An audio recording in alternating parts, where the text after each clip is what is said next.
ආයුබෝවන් සුබ සන්ධ්‍යාවක්. සියලු සමීක්ෂණ වාර්තා නැවත නැවතත් තහවුරු කරන ලංකාවේ අංක 1 ප්‍රවෘත්ති ප්‍රකාශය. පැත්තකිය තැත්ත කියන හිරු ප්‍රවෘත්ති සමගින් මම මහේෂ් සේනාරත්න. මම ශශිකලා කඳුබඩ ආරච්චි. ප්‍රථමයෙන් අවධානය ප්‍රධාන ප්‍රවෘත්ති සිරස්තල වෙත.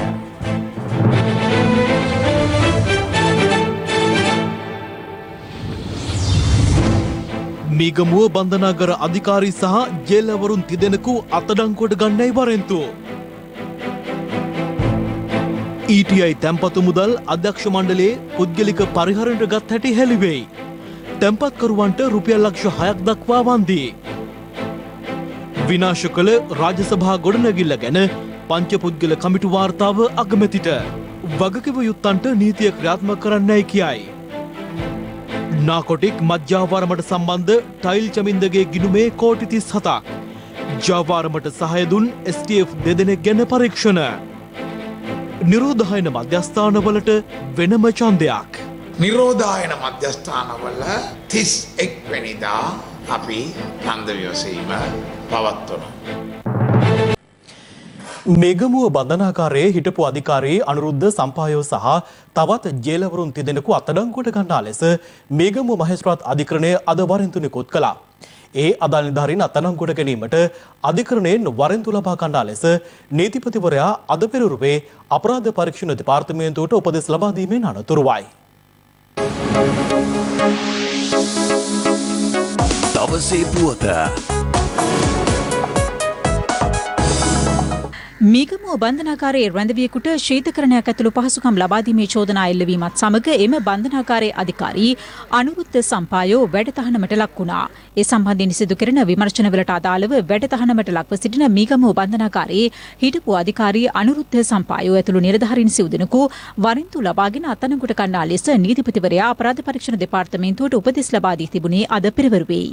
මීගමුව බන්ධනාගාරය තුල සිදු වී ඇති බවට වාර්තා වී ඇති අපරාධවලට අදාළ වූ විමර්ශන සම්බන්ධයෙන් වැඩතහනමට ලක්ව ඇති මීගමුව බන්ධනාගාර අධිකාරී අනුරුද්ධ සම්පායෝ ප්‍රධාන ජේලර්වරුන් වශයෙන් කටයුතු කරන උපාලි සරත් බණ්ඩාර, නිශාන්ත සේනාරත්න යන අයවලුන් සහ දෙවන පෙළ ජේලර් වශයෙන් කටයුතු කරන ප්‍රසාද් කාලිංග කළුවග්ගල යන අය සම්බන්ධයෙන් සාධාරණ සැකයක් මතුව ඇති බැවින් එම සැකකරුවන් අත්අඩංගුවට ගැනීම සඳහා වරෙන්තුවක් අධිකරණයෙන් ලබා ගැනීමට ගරු නීතිපතිතුමා විසින් අධ්‍යක්ෂ අපරාධ පරීක්ෂණ දෙපාර්තමේන්තුව වෙත උපදෙස් ලබා දීමක් සිදු කළා.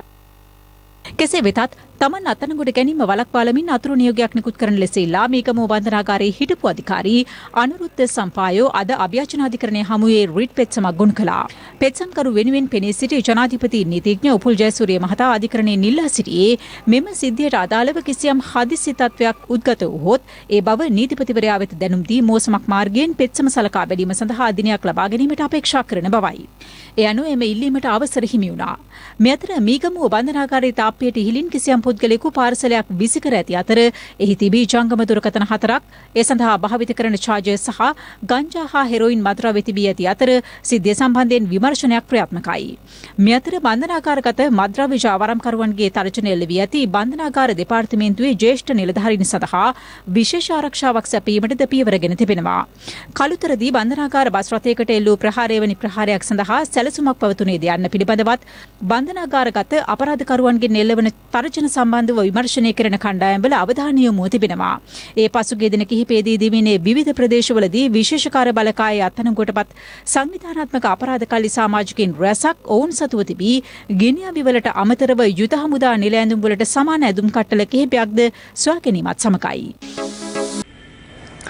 මත්කුඩු ජාවාරමට සම්බන්ධ පොලිස් මත්ද්‍රව්‍ය නාශක කාර්යාංශයේ නිලධාරීන්ට පොලිස් විශේෂකාර්ය බලකායේ සෙබළුන් යොදවා ආරක්ෂාව සැපයූ බව කියන සිද්ධිය සම්බන්ධයෙන් කඩිනම් පරීක්ෂණයක් ඉල්ලා එම බලකායේ අනදින නිලධාරී නියෝජ්‍ය පොලිස්පති වරුණ ජයසුන්දර මහතා පොලිස්පතිවරයාට ලිපියක් යොමු කර තිබෙනවා.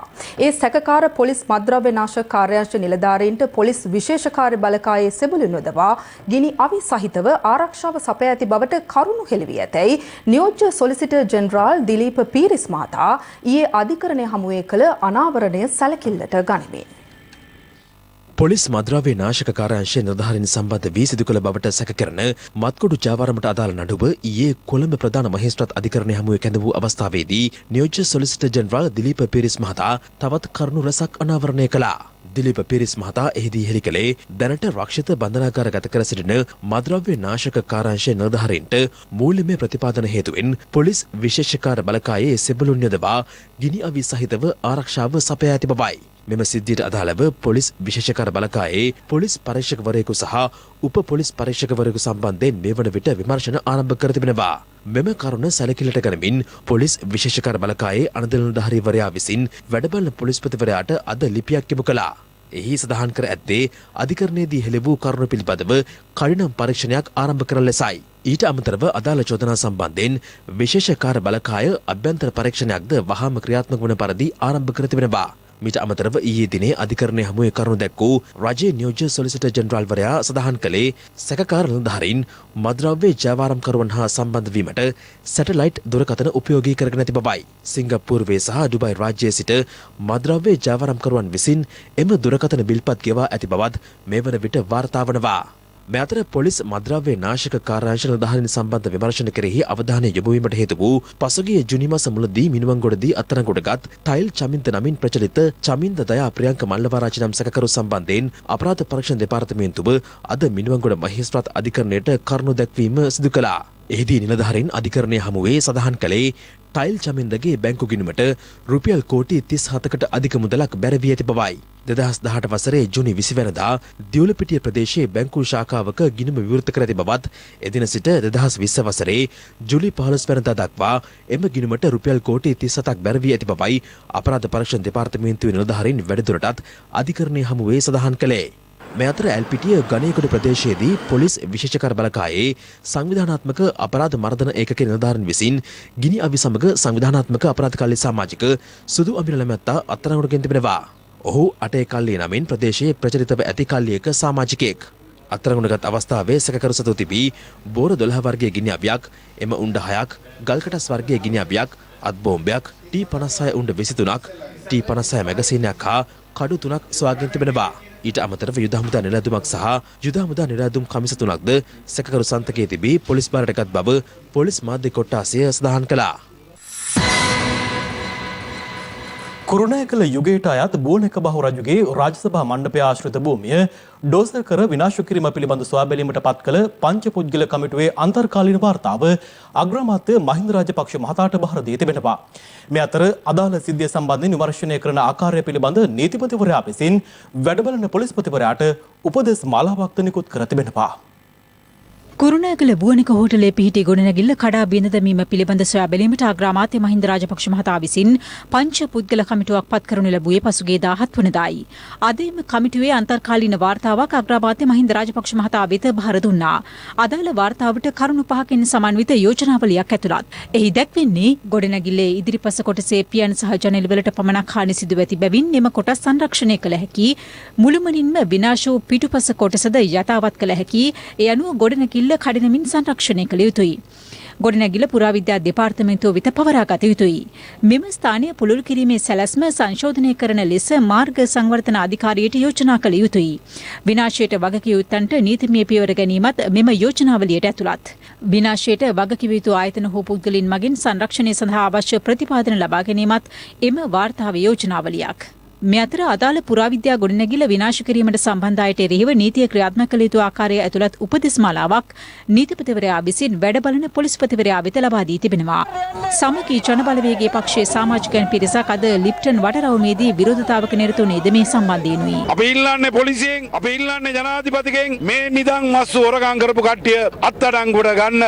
මං අහනවා පොලිස්පතිතුමාගෙන් ඇයි නිශ්ශබ්දව ඉන්නේ? මේ අතර ජොන්ස්ටන් ප්‍රනාන්දු මන්ත්‍රීවරයා යලිත් වරක් කුරුණෑගල නගරාධිපතිවරයා සම්බන්ධයෙන් මෙලෙස අදහස් පළ කළා. මම දැක්කා මහින්ද රාජපක්ෂ මහත්තයාට විරුද්ධව ඇමති කට්ට පෙන්නකොට කෙල හදාගෙන ගියාය. ඕට්ටුව හදන්න ඡන්ද තියන්නේ නැති කාලේ ඕම ආණ්ඩු කරද්දී නුවරින් කොළඹ තියපත් වෙනකන් ඇවිදින්න කටයුතු කරපායට අද පහර දෙන්න. අද අපෙන් කන්නේ ඉල්ලන්නේ. හැබැයි මේ පක්ෂය හදපු සාකච්ඡා සමිතියක හදපු අපේ නගරාධිපතිතුමාට පහර දෙන්න. මම කිව්වා එහෙම කියන අයට මම නගරාධිපතිතුමාට අත තියන්න දෙන්නේ නැහැ කියලා. ප්‍රවෘත්තිය ගියාම නගරාධිපතිතුමාට පහර දෙන්නේ. මම කිව්වා එහෙම පහර දීලා නගරාධිපතිය වටන්න මම දෙන්නේ නැහැ. නයිල් ගහක් පොළවන්න දෙන්නේ නැහැ කියව නගරාධිපති. මේ විවිධ පාර්ශ්වය සම්බන්ධයෙන් පළ කළ අදහස්. පුරාවිද්‍යා කොමසාරිස් ජෙනරාල්වරයා හිටපු සංස්කෘතික ඇමතිවරයා විසින් ඔහුට බලපෑම් කරා යන ප්‍රකාශයක් නිකුත් කරනු ලබනවා. ඇමතිවරයා විදිහට ජනාධිපතිවරයාගේ කාර්යාලයෙන් වෙන්න පුළුවන්, අගමැතිවරයාගේ කාර්යාලයෙන් වෙන්න පුළුවන්. ඒකට යොමු වුණ යම් ව්‍යාපෘති මට ඇමතිවරයා විදිහට ෆෝවර්ඩ් කරලා ලැබපුවාම ආයතන ප්‍රධානියට දාලා ඒකේ වාර්තාවක් ලබා ගැනීම මගේ වගකීම. ඒක අපි කරලා තියෙනවා. ඒක කිරීමේදී කාටවත් කියන්න බෑ මේකට බලපෑම් කරා කියලා. එහෙනම් මට ඔප්පු කරලා පෙන්නන්න ඕනේ.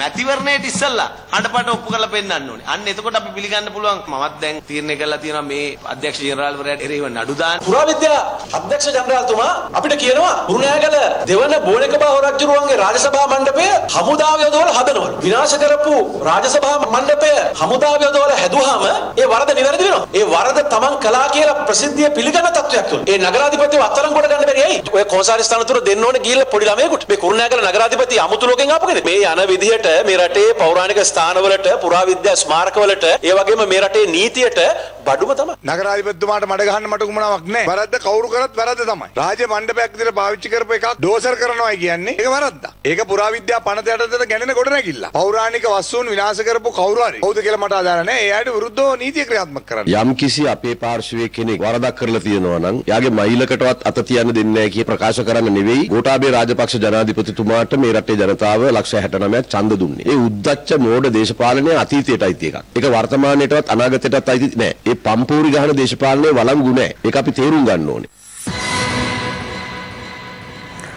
මෙවර මහමැතිවරණයේදී ශ්‍රී ලංකා පොදු ජන පෙරමුණෙන් ගම්පහ දිස්ත්‍රික්කයේ සඳහා තරඟ වදින අපේක්ෂකයන්ගේ ජය තහවුරු කිරීමේ ජන රැලිවලට ජනාධිපති ගෝඨාභය රාජපක්ෂ මහතා අද එක් වුණා. ඒ ජනතාවගෙන් හිමි වූ උණුසුම් ප්‍රතිචාර මතේ ජනාධිපතිවරයා ප්‍රථමයෙන් සහභාගී වුණේ සියඹලාපේ හන්දිය ප්‍රදේශයේ සංවිධානය කර තිබූ පොදු ජන පෙරමුණේ ජන රැලියටයි. මෙම ජන රැලිවලදී ජනතාව සිය අදහස් ජනාධිපතිවරයා වෙත ඍජුව ඉදිරිපත් කළේ මෙලෙසින්.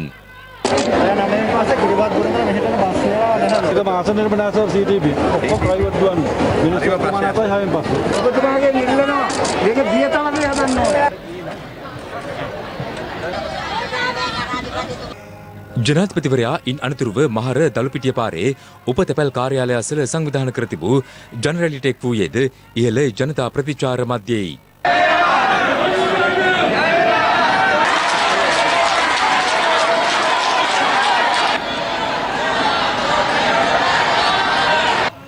රාගම දුම්රියපොළ රතගාල අසල සංවිධානය කර තිබූ පොදු ජන පෙරමුණු රැලියටද ජනාධිපතිවරයා සහභාගී වුණා.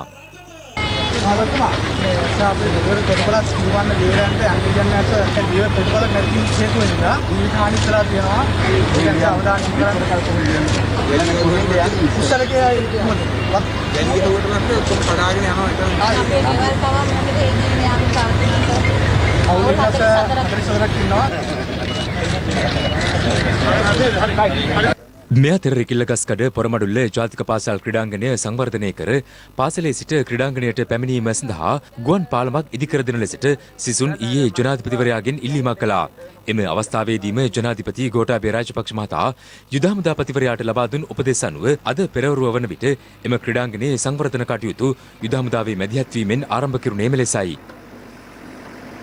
එමෙන්ම කෑගල්ල දිස්ත්‍රික්කයේ ජන රැලිවලට සහභාගී වන අතරතුර පසුගිය 18 වනදා දැරණියගල සිරිසමන් මහාවිද්‍යාලීය ක්‍රීඩාංගණය සංවර්ධනය කර දෙන ලෙසට ජනාධිපතිවරයාට ඉදිරිපත් වූ ඉල්ලීම අනුව පසුවදාම එම කටයුතු යුද හමුදාව විසින් ආරම්භ කෙරුණා. උතුරේ ජනතාවට සහ දකුණේ ජනතාවට පරස්පර අදහස් පළ කරමින් සජිත් ප්‍රේමදාස මහතා දෙබිඩි දේශපාලන පිළිවෙතක් අනුගමනය කරන බව අග්‍රාමාත්‍ය මහින්ද රාජපක්ෂ මහතා පවසනවා. අද හෝමාගම ප්‍රදේශයේ පැවති ජනහමුවකට එක්වමින් අග්‍රාමාත්‍යවරයා මේ අදහස් පළ කළා. මෙවර මහමැතිවරණය සඳහා ශ්‍රී ලංකා පොදු ජන පෙරමුණින් තරඟ වදින කොළඹ දිස්ත්‍රික් අපේක්ෂකින්ගේ ජය තහවුරු කිරීමේ හෝමාගම පැවති ජනහමුවකට අද පසුරුවේ අග්‍රාමාත්‍ය මහින්ද රාජපක්ෂ මහතා එක්වුණා. යුද්ධය අවසන් කරලා අධිවේගීව රට සංවර්ධනය කිරීමේ වැඩපිළිවෙල අපි දියත් කරා. 2015 පස්සේ සංවර්ධනය සම්පූර්ණව රට තුල නතර වුණා. අපේ රටේ සම්පත් ටික විකුණන්න හැමදාම එක්සත් ජාතික පක්ෂ ආණ්ඩුවක් කටයුතු කරා. මූල ගොඩ කරලා හදපු නගරය අවුරුදු 2ක් නාත්තලා තිබුණා. ඉතින් අපි වෙන් කරගත්ත අපිටයි කියලා ඊළඟ කොටසක්. ඒ කොටසත් එක්කම ආපහු බදු දුන්නා. අවුරුදු 200කට පහුගිය ආණ්ඩුව. එදා ගෝඨාභය රාජපක්ෂතුමා උන්වහන්සේලා ඉදිරියේ ඇවිල්ලා වැඩපිළිවෙලක් ඉදිරිපත් කරා. වැඩපිළිවෙල ක්‍රියාත්මක කරන්න පුළුවන්කම තියෙන එතුමා නියෝජනය කරන පක්ෂෙම පාර්ලිමේන්තුවේ ආණ්ඩු පක්ෂයේ බලය ලබා ගැනීමෙන් පමණයි. සමහරු කියනවා එයාලටත් පුළුවන් අපිටත් පුළුවන් ගෝඨාභයත් එක්ක වැඩ කරන්න කියලා. මීට මාස කිහිපයකට උඩද කිව්වේ ඒක අනිත් පැත්ත. මේ ජනාධිපතිවරයාත් අගමැතිවරයාත් කැබිනට් මණ්ඩලයත් එකම පක්ෂකින් නියෝජනය විය යුතුයි කියලා අපි විශ්වාස කරනවා. ඒ සඳහා ඔබේ සහාය අපි බලාපොරොත්තු වෙනවා. උතුරට එකක් කියන දකුණේදී එකක් කතා කරන කට්ටිය නෙවෙයි නායක හාමුදුරනේ අපි සජිත් ප්‍රේමදාස මහත්මයා. යාපනයේට ගිහිල්ලා එකක් කියනවා. දකුණට ඇවිල්ලා තා එකක් කියනවා. මේතුමා ළඟදී කියපු එකක් ඊයේ පත්තරේ තිබුණා. 13 වෙනසක් නොමැතිව ආරක්ෂා කළ යුතුය. දෙමළ ජනතාවට සමාන අයිතිවාසිකම් සමග විසඳුමක් එතුමා යෝජනා කරනවා. හැබැයි දකුණට ඇවිල්ලා කියන්නේ ඊට වඩා ටිකක් වෙනස් කතාවක්. මේ වගේ දෙපටි කතා කියන්න අද ඔවුන් සූදානම් වෙලා ඉන්නවා. මේ වගේ අය විශ්වාස කරන්න පුළුවන් කමක් නැහැ. මේ අතර අද පෙරවරුවේ මහින්ද රාජපක්ෂ මහතා මහනුවර ශ්‍රී දළදා මාලිගාව වෙත ගොස් දළදා සමිඳුන් වැඳ පුදා ගත්තා.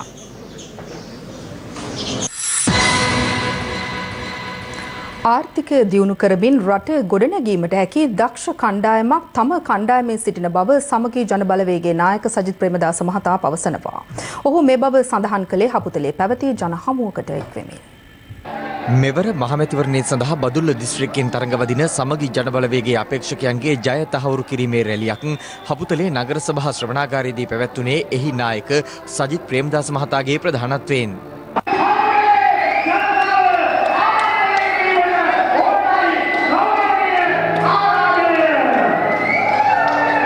අද ව්‍යාපාර කඩන් වැටිලා ජන ජීවිතය අඩාල වෙලා පොදු ජනතාවගේ අතේ ප්‍රමාණවත් මුදල් නැහැ. රටේ ජනතාව බලාපොරොත්තු වෙනවා පාලකයන්ගෙන් මේ ප්‍රශ්නයට මොකක්ද ලබා දෙන විසඳුම. ආර්ථිකයේ ගොඩ නගන්නට නම් මුළු ලෝකයේම අනුගමනය කරන වැඩපිළිවෙල ජනතාවගේ අතට මුදල් ලබා දී. මේ ආණ්ඩුවට රටක් ශක්තිමත් කරන්නට දැනුමක් නැහැ. දන්නවද ආණ්ඩුව කරලා තියෙන දේ? කැබිනට් පත්‍රිකාවක් දාලා තීන්දුවක් අරන් තියෙනවා කොච්චර තෙල් මිල අඩු වුණත් මාස 12කට තෙල් මිල වෙනස් කරන්න නැහැ. පෙරපාසල් දරුවා වුණත් දන්නවා තෙල් මිල අඩු වෙනකොට ජනතාවගේ වියදම් අඩු වෙනවා. වියදම් අඩු වෙනකොට මොනවද ජනතාව කරන්නේ මේ මුදල් වලින්? පාරිභෝජනය. ඉංග්‍රීසියෙන් කියන්නේ කන්සම්ප්ෂන් කියලා. ආයෝජනය, ඉන්වෙස්ට්මන්ට්, ඉතිරි කිරීම, සේවිංග්ස්. ඒ තුන කරනකොට මොකද්ද වෙන්නේ? ඉබේටම රටේ ආර්ථිකය ඉහළ යනවා. ඔන්න අපේ ආර්ථිකයේ ගොඩනැගීමේ වැඩපිළිවෙලෙන් බිඳක්. ආණ්ඩුව රටේ සම්පත් ඇමරිකාවට උකස් තැබීමේ උත්සාහයක නිරත වෙමින් සිටින බවට එක්සත් ජාතික පක්ෂ නායක රනිල් වික්‍රමසිංහ මහතා චෝදනා කරනවා. ඔහු මෙම චෝදනාව එල්ල කළේ රත්නපුර නවනගරයේ පැවති ජන හමුවකදී. ඉදිරි මහමැතිවරණයේදී එක්සත් ජාතික පක්ෂයේ ජය තහවුරු කිරීම වෙනුවෙන් රත්නපුර නවනගරයේ ප්‍රදේශයේදී මෙම ජනහමුව පැවැත්වුණේ එම පක්ෂයේ නායක රනිල් වික්‍රමසිංහ මහතාගේ ප්‍රධානත්වයෙන්. ටයිටැනික් ආර්ථික අර්බුදයට විසඳුමක් නැති නිසා පොහොට්ටු ආණ්ඩුව අපේ සම්පත් උගස්තියන්ට යනවා. මේ අයට ආර්ථිකය හසුරවන්න දක්ෂකමක් නැහැ. දැන් මොකද්ද කතා කරලා තියෙන්නේ? විසඳුමට කියනවා ඇමරිකාවේ මහ බැංකුවෙන් රීපෝ කිවිසුමකට යන්න පුළුවන් කියලා. මොකද්ද කියන්නේ? අපිට ඇමරිකාවේ තියෙනවා සුරකුම්පත් බැඳුම් කර ඩොලර් මිලියන 4500ක්. අපි මේක ඇමරිකාවේ මහ බැංකුවට බාර දුන්නාම අන්න එතනින් තමයි අපිට ඩොලර් මිලියන 1000ක් දෙන්නේ. මේ මං කියන කතාවක් නෙමෙයි. මෙතන භාණ්ඩාගාරයේ ලේකම්තුමා කියලා තියෙනවා අපි ඇමරිකාවේ මහ බැංකුවේ නිව්යෝර්ක් සාකාවෙන් ඉල්ලලා තියෙනවා කියලා ඩොලර් බිලියනයක්. අපි රත්තරන් මාළු උගස් තියෙනවා, කරාබු ටික උගස් තියෙනවා. ආණ්ඩුව ගිහින් අපේ ඇමරිකාවේ තියෙන සම්පත් ටික උගස් තියෙනවා මේ 1000 දෙන්න. පස්සේ ගෙව්වහම ඒක ආපහු ලබා ගන්න පුළුවන්. දැන් මෙතන එක ප්‍රශ්නයක් තියෙනවා. අපිට මුදල් නෑ ආපහු ගෙවන්න. මුදල් තියෙනවනම් මේක උවමනා නෑනේ. ඊමට ඒ කියන්නේ ඔබකට මුදල් දුන්නොත් ආපහු මේක මිලදී ගන්න පුළුවන් වැඩි මිලකට. ඒකේ මිල අඩු වුණත් ඒ සුරකම්පතේ අපි නියම කරපු වැඩි මිලකට ගන්න ඕනේ. ඒ විතරක් නෙමෙයි. මම දන්නවා දැන් එකක වෙලා තියෙනවා MCC ගිවිසුම අත්සන් කරන්න. ඡන්දයට ගියේ MCC ගිවිසුම අත්සන් කරන්නේ නැහැ කියලා. අද පාර්ලිමේන්තුව නැතුව හොරෙන් මේක කරන්න බලන්න.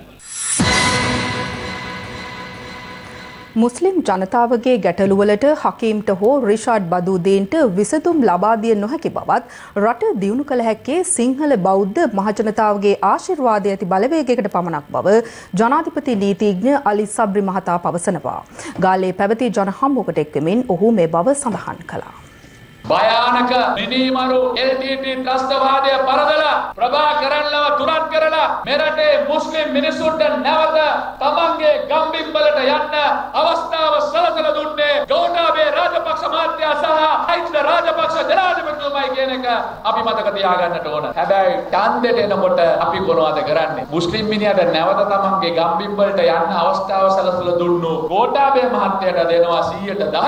මුස්ලිම් මිනිහට සම්පූර්ණ විනාශයට පාරකප්පු සජිත් ප්‍රේමදාසක මහත්තයාට දෙනවා 190. මේක හරිද? මේක සාධාරණද? මේමද අපි කෘතගුණ සලකන්නේ? මේගොල්ල මුස්ලිම් කොංග්‍රස් පිටුවගෙන, ඕල් සිලෝන් මුස්ලිම් කොංග්‍රස් පිටුවගෙන, මක්කල් කොංග්‍රස් පිටුවගෙන, ඊයේ පෙරේද මම දැක්කා උලමා කොංග්‍රසයකුත් පිටුවගෙන. මොනද මේවා? අපිට ඕනේ මේ ජාතිවාදී පක්ෂද? මේ හකීම්ලට රිෂාඩ්ලට අපේ ප්‍රශ්න විසඳන්නට බෑ. ඒ රට දියුණු කරනවා නම් මිත්‍රවරුනි, දියුණු කළ හැක්කේ මේ රටේ සිංහල බෞද්ධ ජනතාවගේ මහ ජනතාවගේ කැමැත්ත ආශිර්වාදයේ තිබෙන බලවේගයකට විතරයි. ඒක අපි කැමති වුණත් එහෙමයි, අකමැති වුණත් එහෙමයි. අපිට ඕන ජාතිවාදයෙන් තොර ජාතික දේශපාලනයක්.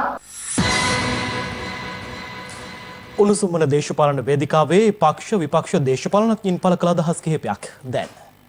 රනිල් වික්‍රමසිංහ මහත්මයා පැරදිලා අගෝස්තු මාසයේ 6 වෙනිදා එළියට යනකොට නායකත්වයේ සඳහා දැන් නවීන් දිසානායකත් රවි කරුණානායකත් දයාගමගෙත් අත ගහ ගන්නවා. හරිනම් ගත්ත සැප්තැම්බර් වෙනකන් අපේ ආණ්ඩුව තියෙනවා. නමුත් අපේ ඔය ටෙලිෆෝන් එකට ගිහපු ඇමතිවරු දෙන්නෙක් තුන් දෙනෙක් ලොකුවට අපි ඉල්ලා ආස් වෙනවයි කියලා ඉවර වෙලා ඉල්ලා ආස් වුණා. මොකද ඒගොල්ලන්ගේ වෙන ඩීල් එකක් තිබ්බා. දැන් හරියට දික්කසාද නඩුවකට ගිය ගෑණි මිනිහයි වගේ. දුරකථනයේ පැත්තේ ආ කියනවා මහ බැංකුව කඩන් කාපු හොරු ටික ඉන්නේ රනිල් මහත්තයා ගාව. රනිල් මහත්තයාගේ අය කියනවා අන්තවාදී ටික ඉන්නේ දුරකථනය කියලා ඒගොල්ලෝ චෝදනා කරනවා. හැබැයි අපි එක දෙයක් ඔබට කියනවා 6 වෙනිදා එළි වෙනකොට අපි පාර්ලිමේන්තුවේ දිවුරන්න යන්න ඉස්සෙල්ලා සිරිකොත මූලස්ථානයේ සජිත් ප්‍රේමදාස වාඩි කරලා එක්සත් ජාතික පක්ෂයට නැවත පණ දීලා තමයි පටන් ගන්නෙ. මං ඕනේ ආර්ථික විශේෂඥයෙක් අභියෝග කරනවා 2005 ඉඳන් 2019 වෙනකම් එක අවුරුද්දක් දශමකින් රට ඉස්සරහට ගියයි කියලා සංඛ්‍යා දත්තයක්ව පුළුවන් නම් ඔප්පු කරන්න කියලා. මාස 8ක් ආණ්ඩු කළා. එක ගඩොල් කැටයක් තිබ්බද මේ වැඩ කරන වීරයෝ?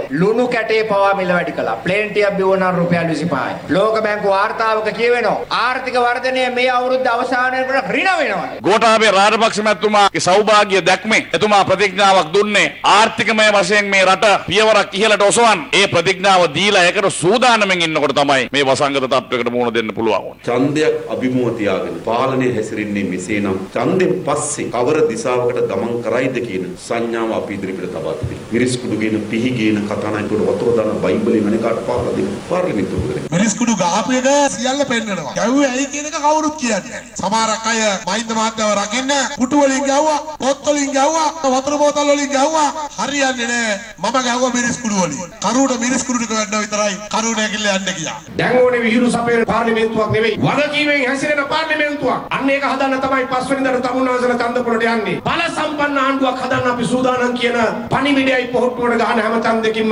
තමුන්නාසල පළ කරන්නේ. රුපියල් 95ට තිබ්බ සීන් ටික කීයද අද? 150 160යි. පොල් තෙල් කීයද? එක එක ගණන්. බීලුණුත් නැහැ, සුදුලුණුත් නැහැ, කහ. කහ ගැන ඉතින් කතා කරන්න දෙයක් නැහැ. අපිට ඉතින් කහ ගන්න දනක්වත් නැහැ.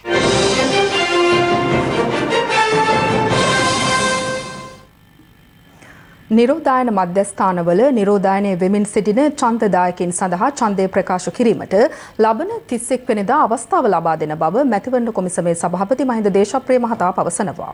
අද පස්වරුවේ පැවති ප්‍රවෘත්ති සාකච්ඡාවකදී ඔහු මේ බව සඳහන් කළා. සහකාර නියෝජ්‍ය කොමසාරිස්වරුගෙන් දිස්ත්‍රික් මට්ටමින් තොරතුරු ලබාගෙන බලනවා තවදුරටත් තපල් කන්ද සලකුණු කිරීමේ අඩුවක් තිබුණොත් අපට 27 වෙනිදාන් ආරම්භ වන සතියේ තපල් කන්ද ලකුණු කිරීමට අවස්ථාවක් දෙන්න පුළුවන්ද කියලා. 31 වෙනිදා දක්වා අපට සිදු කරන්න පුළුවන්. අපට රාජාංගනේ ප්‍රදේශයේ තපල් කන්ද ලකුණු කරන්න දෙන්න වෙන්නේ 28 වෙනිදා දින හෝයින් පසුව. කමිෂන් සභාව තීරණය කළා තියෙනවා නිරෝධායන මධ්‍යස්ථානවල ඡන්ද විමසීම තියන්නේ තපල් කන්ද සලකුණු කිරීම ආකාරයෙන් 31 වෙනිදා ඡන්ද විමසීම පවත්වනවා. හෝම් කොරන්ටීන් ඡන්දය දීම අගෝස්තු 5 වෙනිදාම සිදු කරනවාද නැත්නම් 31 වෙනිදා කරනවාද කියන එක අපි තවදුරටත් සාකච්ඡා කරමින් ඉන්නවා. නමුත් ඒ කිසිවෙකුට සාමාන්‍ය ඡන්දදායකයන් නෙන ඡන්ද පොලේදී නෙවෙයි ඒගොල්ලෝ ඡන්දේ දාන්නේ විශේෂිත ඡන්ද මධ්‍යස්ථානවල. ඡන්ද සංඛ්‍යාව 10ට වඩා අඩු නම් ඒක ප්‍රදේශයක අපි ඒවා වෙනම ගණන් කරන්නේ නැහැ. මොකද ඒවැ රහස්‍යභාවය එතකොට නැති වෙන නිසා. මේ ඡන්ද ගණන් කරන වෙලාවේදී නිලධාරීන්ට බයක් ඇති වෙන්න පුළුවන් නිසා අපි වෙනම ගණන් කළා ඒ විශේෂිත නිලධාරීන් කණ්ඩායමක් ඒවා අර ප්‍රතිඵලයට මාරු කරනවා. ගණන් කිරීමේ ක්‍රමවේදය පෙනුනේ කොයි ආකාරයටද කියලා නියෝජිතයන්ට පෙන්වන්නත් වැඩපිළිවෙලක් හදනවා.